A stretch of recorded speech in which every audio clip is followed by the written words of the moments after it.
August 2018, Frederick, Colorado. It was the epitome of American suburbia, manicured lawns, quiet streets, and homes that whispered tales of happy families.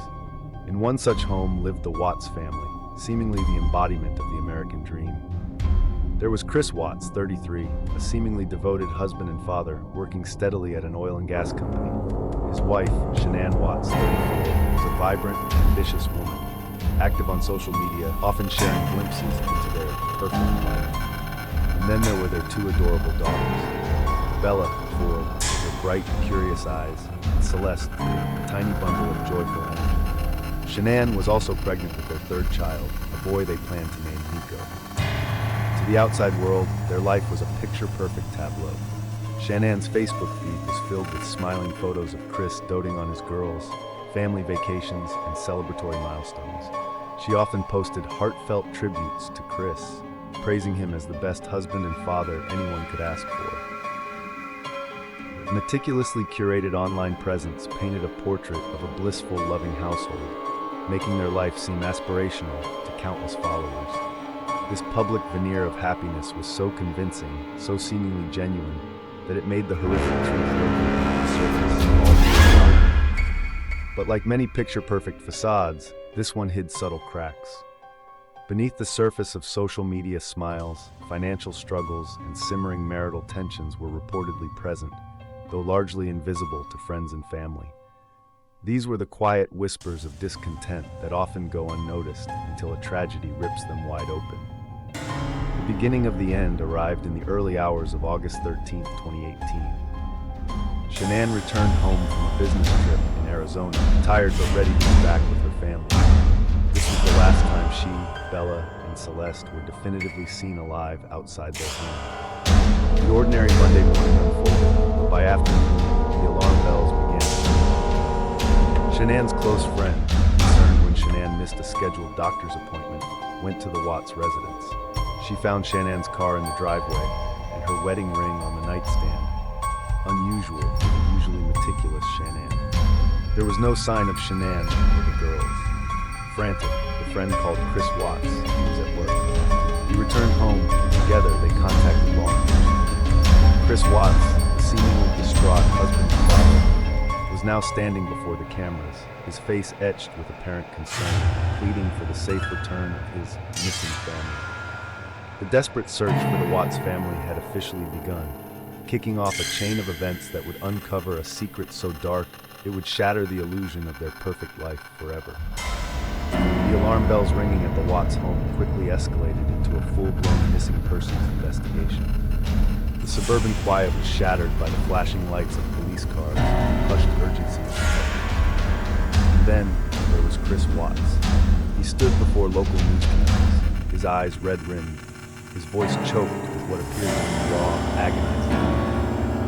He looked directly into the lens, pleading for his missing wife and daughters to return home. Shanann, Bella, Celeste, he choked out. "If you're out there, just come back home." His performance was compelling, seemingly that of a heartbroken man whose world had just crumbled. He spoke of his love for them, of his hopes, of the agony of their absence. He detailed his supposed final moments with Shanann that morning, a seemingly normal goodbye as he left for work.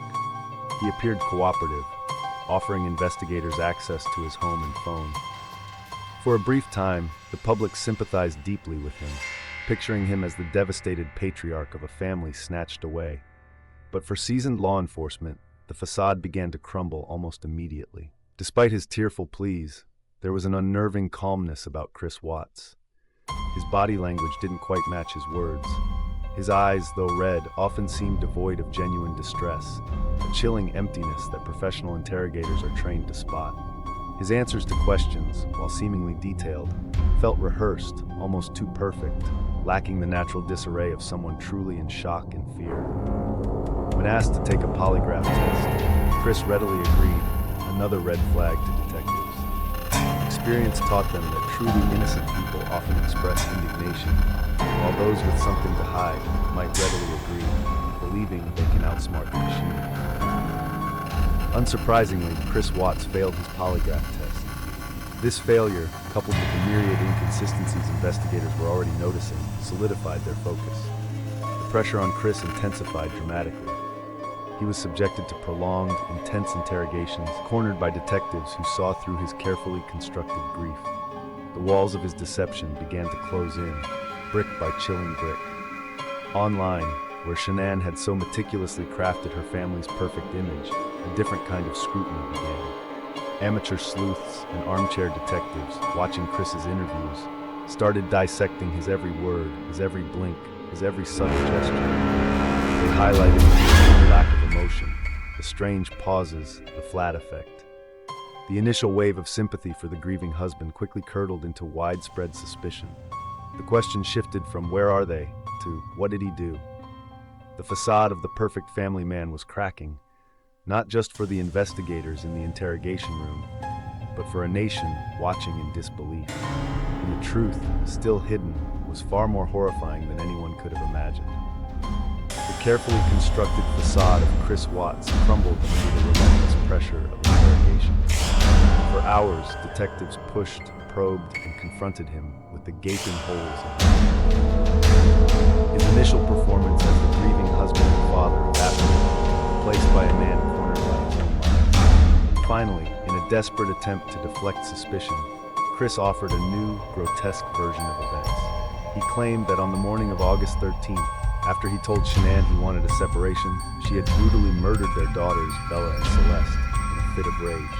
Overcome with fury and grief, Chris asserted that he then retaliated, killing Shanann in a moment of passion. This chilling narrative was designed to paint him as a victim, reacting violently to an unimaginable crime committed by his wife.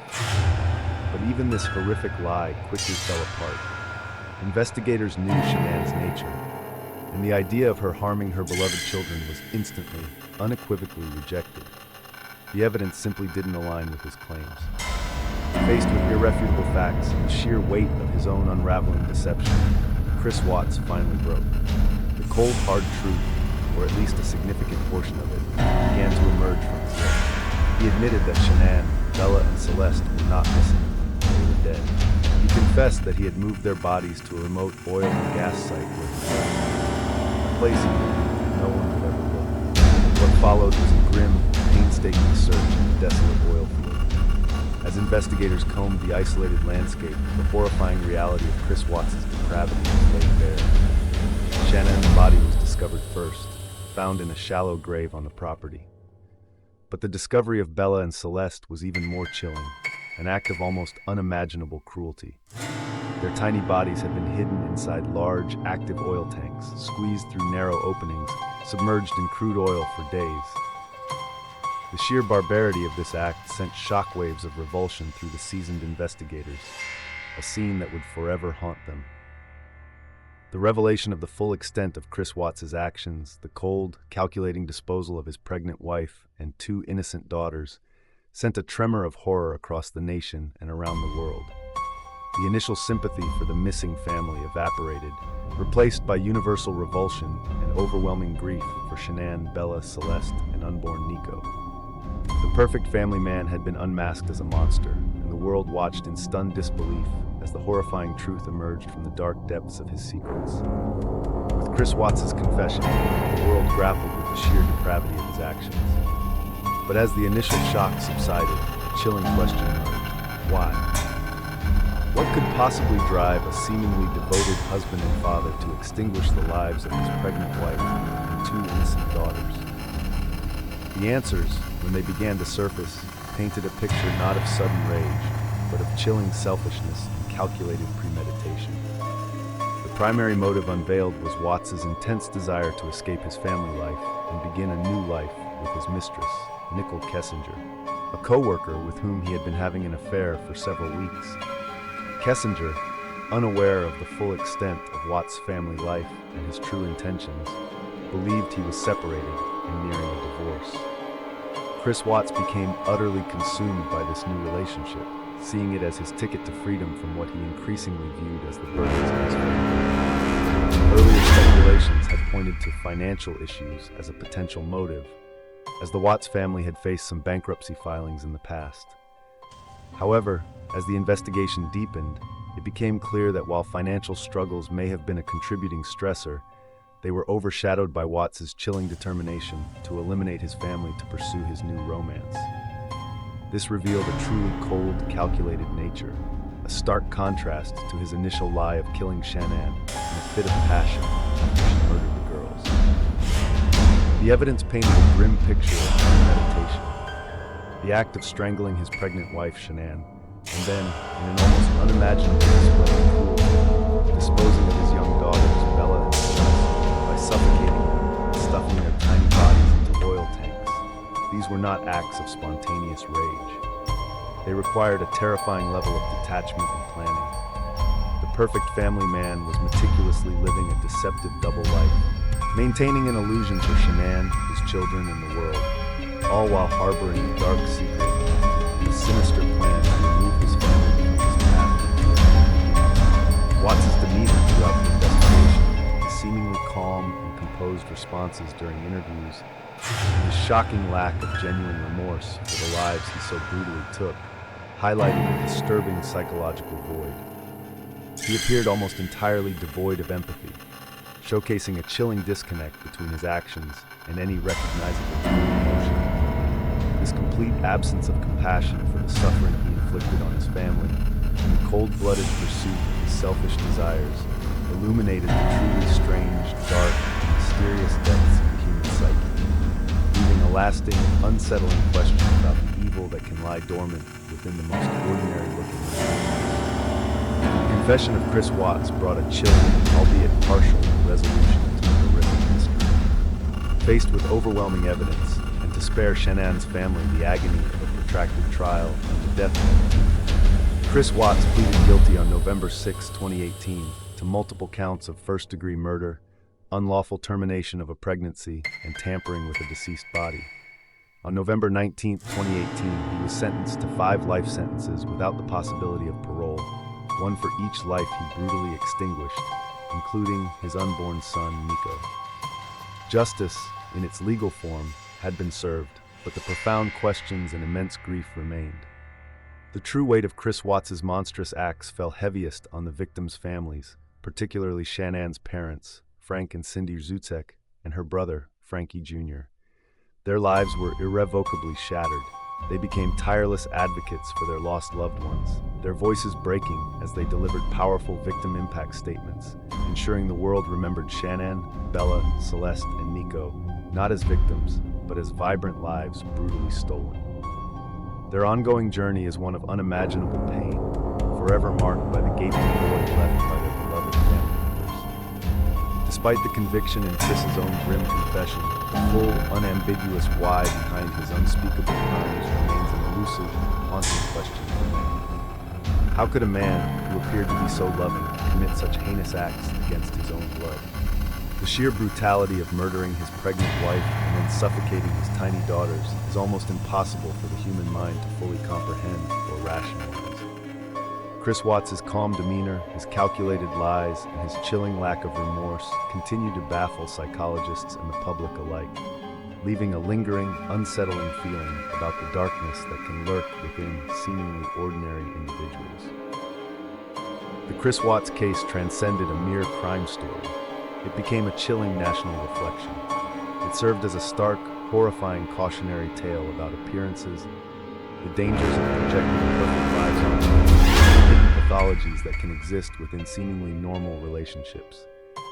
It sparked widespread conversations about domestic violence, the signs of coercive control, and the critical importance of looking beneath the surface, even in the most seemingly idyllic homes. Today, Chris Watts lives out his days in a maximum security prison, a life sentence ensuring he will never again walk free. But the shadow of the Watts murders lingers, a stark and permanent scar on the American psyche. The image of the perfect family, once a beacon of happiness, is now forever tainted by a horrifying truth, that the ultimate evil can hide behind the most ordinary of faces, shattering trust and leaving indelible wounds in the community and nation, forever haunted by the silent screams of Shanann, Bella, and Celeste.